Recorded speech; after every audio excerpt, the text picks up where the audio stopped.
혹시 요즘 통장을 열어보기가 두렵지 않으신가요?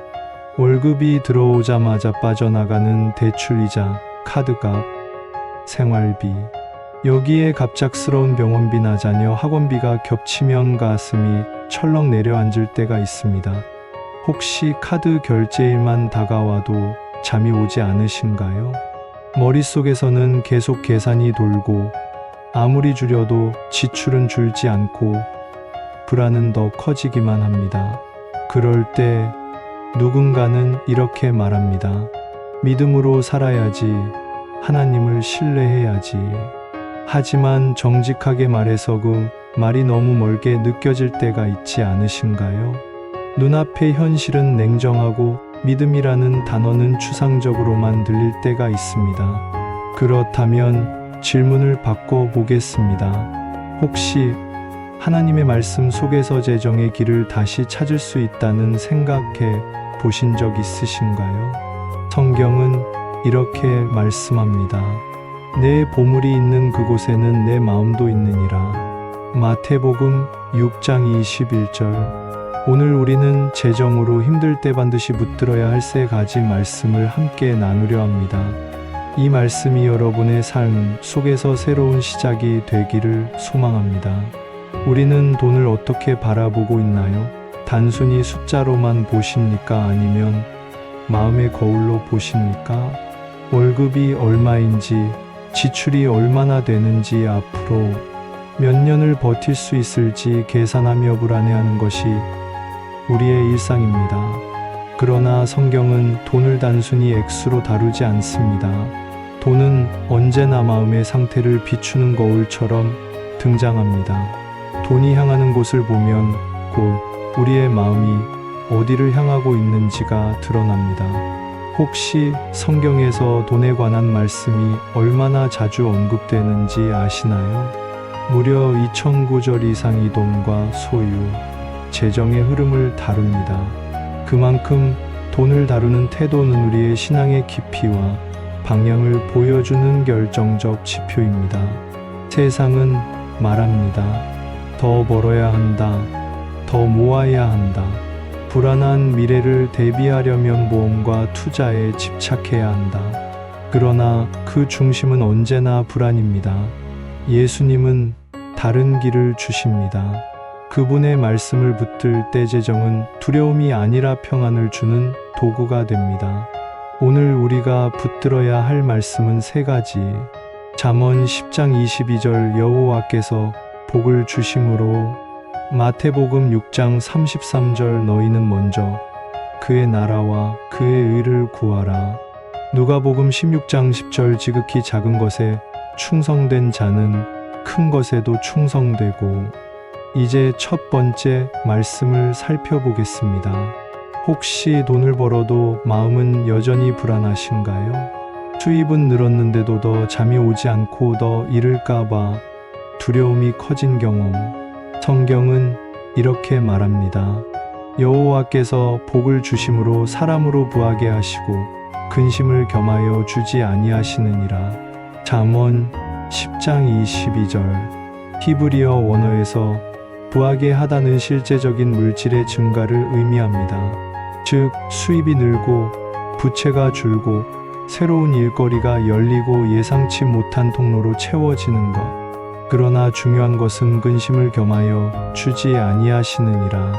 세상의 부는 늘 근심을 동반합니다. 많이 벌수록 더 불안해지고 지키려 애쓰다 오히려 마음이 무거워집니다. 하지만 하나님이 주시는 복은 다릅니다. 소유가 늘어나도 마음은 더 가벼워지고 책임이 커져도 평안은 줄지 않습니다. 혹시 지금까지 돈이 주인이 되어 끌려다니고 있지 않으셨나요? 잠언 10장 22절의 약속은 오늘 우리에게도 유효합니다. 하나님께 재정의 흐름을 맡길 때 돈은 짐이 아니라 자유와 평안을 주는 도구가 됩니다. 혹시 말씀대로 살면 손해보지 않을까 걱정되신 적 있나요? 경기도에서 작은 카페를 운영하던 50대 자매님도 같은 고민이 있었습니다. 처음에는 하루 매출이 10만 원도 채 되지 않았습니다.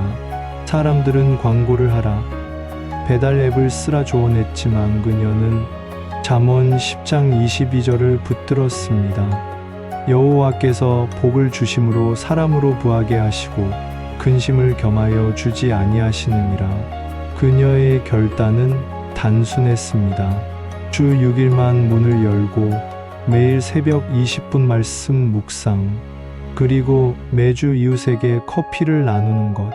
반년 뒤 놀라운 일이 일어났습니다.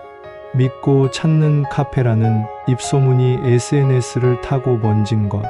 매출은 3배 가까이 늘었고 지역 명소로 자리 잡게 되었습니다.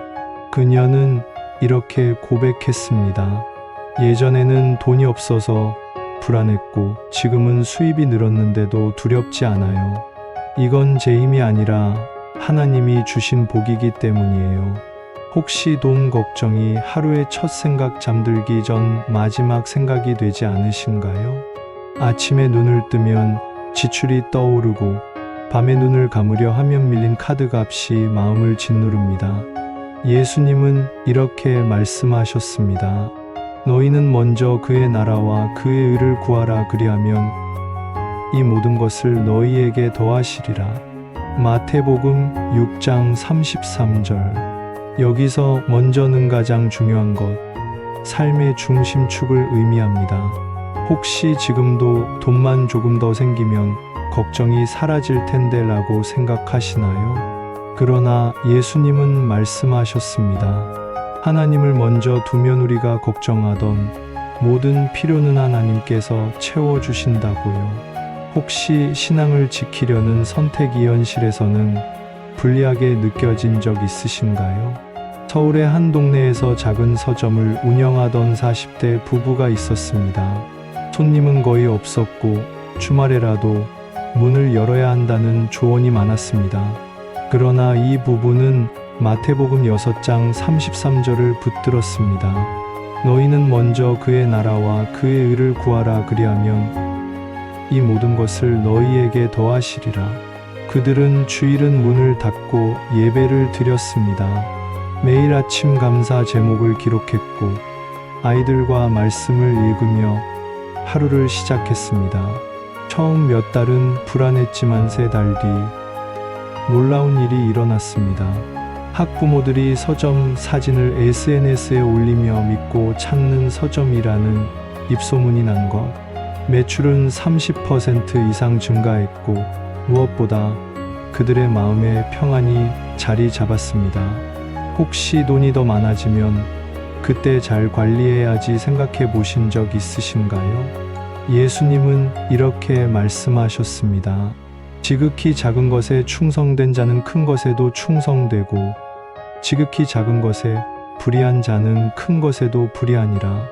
누가복음 16장 10절. 하나님이 보시는 기준은 언제나 지금입니다. 앞으로 큰 돈을 맡을 준비가 되었느냐가 아니라 지금 내 손에 있는 작은 것에 어떻게 반응하는지를 보십니다. 혹시 지금 가진 것이 너무 작아서 관리해도 달라질 게 없다고 느끼시나요? 그러나 하나님은 작은 씨앗을 보시고 큰 숲을 준비하십니다. 요셉은 보디발 집안에서 작은 일을 충성했고 다윗은 양 몇 마리를 지키며 신실했습니다. 그 충성이 앞으로 더 큰 일을 맡을 자격을 세웠습니다. 혹시 지금도 돈의 무게 때문에 마음이 짓눌려 있지는 않으신가요? 역대상 4장 10절은 이렇게 기록합니다. 야베스가 이스라엘 하나님께 아뢰어 가로되 원컨대 주께서 내게 복에 복을 더하사 나의 지경을 넓히시고 주의 손으로 나를 도우사 나로 환난을 벗어나 근심이 없게 하옵소서 하였더니 하나님이 그 구하는 것을 허락하셨더라. 야베스의 기도는 복을 구했지만 결국 근심 없는 평안으로 끝났습니다. 혹시 지금 당신도 야베스처럼 새로운 기도가 필요하지 않으신가요? 하나님, 저도 야베스의 기도를 제 기도로 삼습니다. 복에 복을 더하시고 지경을 넓히시고 주의 손으로 저를 도우시며 모든 환난에서 벗어나 근심이 없게 하옵소서. 오늘 이 기도가 여러분의 삶의 고백이 되기를 바랍니다. 마지막으로 부탁드립니다. 이 영상이 마음에 울림이 있었다면 구독과 좋아요를 눌러주세요. 그리고 댓글로 이렇게 고백해 보세요. 저도 하나님의 공급하심을 믿습니다. 그 한 줄의 고백이 누군가에게는 새로운 시작이 될 것입니다.